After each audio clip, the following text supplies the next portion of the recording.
नमस्कार. आजच्या व्हिडिओमध्ये मी तुमच्यासोबत किचनच्या रोजच्या वापराच्या अगदी सोप्या परंतु तितक्याच गरजेच्या अशा हॅक्स शेअर करणार आहे.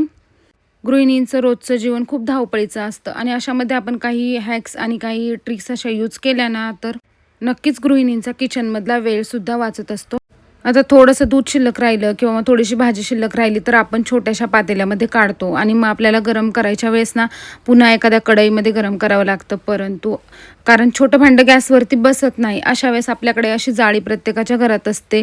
पोळीसाठी किंवा कांदा वगैरे भाजण्यासाठी आपण यूज करतो. ती जाळी आपल्याला गॅसवरती ठेवायची आहे आणि त्यावरती इझिली तुम्ही कोणतंही छोटं भांडं ठेवून त्यातला पदार्थ गरम करू शकता. आता आपल्याकडे बोथट झालेले आणि धार नसलेले खूप सारे चाकू घरामध्ये सापडतात आणि आपण ते फेकूनसुद्धा देतो. परंतु तसं करण्याची काही गरज नाही. आपल्याकडे एखादा कप असतोच असा, तर अशा कपचा वापर करून आपण इझिली चाकूला धार करू शकतो. तर कपाच्या खालच्या बाजूने ना आपल्याला अशा प्रकारे चाकू त्यावरती घासून घ्यायचा आहे आणि चाकूला धार करून घ्यायची आहे.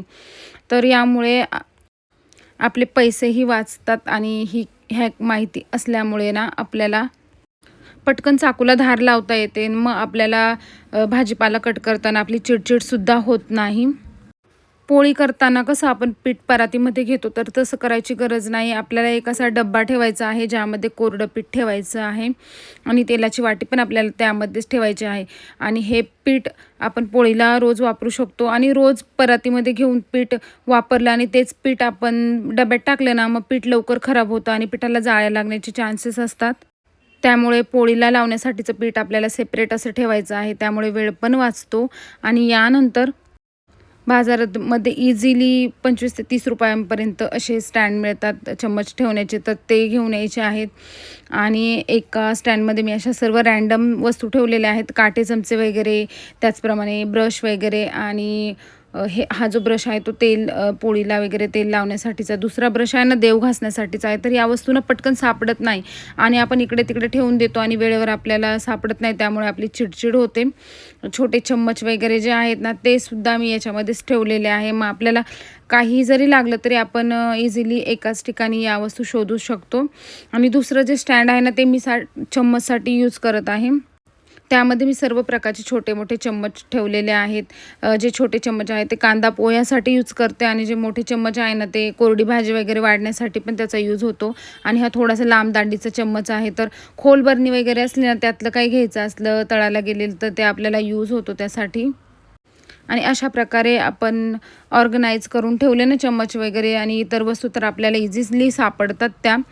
आता अजून एक गोष्ट म्हणजे मिरची मसाल्याचा डबा आहे ना त्यातल्या गोष्टी आपल्याला संपून द्यायच्या नाही आहे. तर मिरची मसाल्याचा डबा अशा प्रकारे पूर्ण भरलेला पाहिजे, ज्यामुळे ना आपल्याला किचनमध्ये परिपूर्णसुद्धा वाटतं. आणि मिरची मसाल्याच्या डब्यामध्ये रोज लागणाऱ्या गोष्टी ठेवायच्या आहेत, जसं की जिरे, मोहरी, कांदा लसूण मसाला, काळा मसाला, लाल मिरची, हळद पावडर आणि मीठ. आणि जनरली रोजच्या भाजीच्या फोडणीसाठी आपल्याला याच वस्तू लागतात. एकाच ठिकाणी वस्तू असल्यामुळे खूप सारा टाईम वाचतो. आता गॅस धुताना आपण आहे ना गॅसवरती तसंच पाणी ओततो, त्यामुळे बर्नरमध्ये पाणी जातं आणि बर्नरसुद्धा खराब होतात आणि गॅससुद्धा आपल्याला सारखा सारखा साफ करावा लागतो. पण गॅस धुताना गॅसच्या बर्नरवरती ना अशा वाट्या पालथ्या घालायच्या आहे, ज्यामुळे मध्ये अजिबात पाणी जात नाही. तुम्ही बघू शकता कितीही पाणी ओतलं ना गॅसवरती तरीही बर्नरमध्ये पाणी जात नाही. यामुळे आपले बर्नर पण खराब होत नाहीत आणि इझिली आपल्याला गॅस पेटवता येतो. तर ही टिपसुद्धा खूप महत्त्वाची आहे. यानंतर आपण ना मार्केटमधून केमिकल असलेले खूप सारे स्प्रे आणत असतो, तर तसं काही करण्याची गरज नाही. इथे मी एक स्प्रे बॉटल घेतलेली आहे आणि त्याच्यामध्ये पाणी घालून घेतलेलं आहे. त्यानंतर 2 चम्मच इतका शॅम्पू यामध्ये टाकून घेतलेला आहे. कुठल्याही प्रकारचा शॅम्पू तुम्ही टाकू शकता. यानंतर अशा प्रकारे 1 चम्मच इतकी ना निरमा पावडर आणि 1 चम्मच इतकाच यामध्ये खाण्याचा सोडा आहे ना तो टाकून घ्यायचा आहे आणि हे अगदी व्यवस्थित आपल्याला मिक्स करून घ्यायचं आहे. तर अशा प्रकारे घरच्या घरीच आपला क्लिनिंग स्प्रे तयार झालेला आहे. तर याने ना कुठलेही तेलकट, मेनचट असे डाग असतील ना तर ते इझिली जातात. किचन टाईल्स ज्या आहेत ना सारख्या खराब होत असतात, त्यावरती ना फोडणीचे डाग वगैरे पडत असतात. तर हा स्प्रे मारून ठेवायचा आहे आणि एखादा मिनटं तसंच राहू द्यायचं आहे. त्यानंतर पुन्हा एकदा स्प्रे मारायचा आहे आणि ओल्या कपड्याने आपल्याला हे डाग पुसून घ्यायचे आहे. इझिली डाग क्लीन होतात याने. त्याचप्रमाणे खिडक्या वगैरे असतील किंवा फर्निचर, आरसे वगैरे तुम्ही याने काहीही स्वच्छ करू शकता. थोडा वेळ हा स्प्रे मारून राहू द्यायचा आहे. पुन्हा एकदा स्प्रे मारायचा आणि ओल्या कपड्याने व्यवस्थित पुसून काढायचं आहे.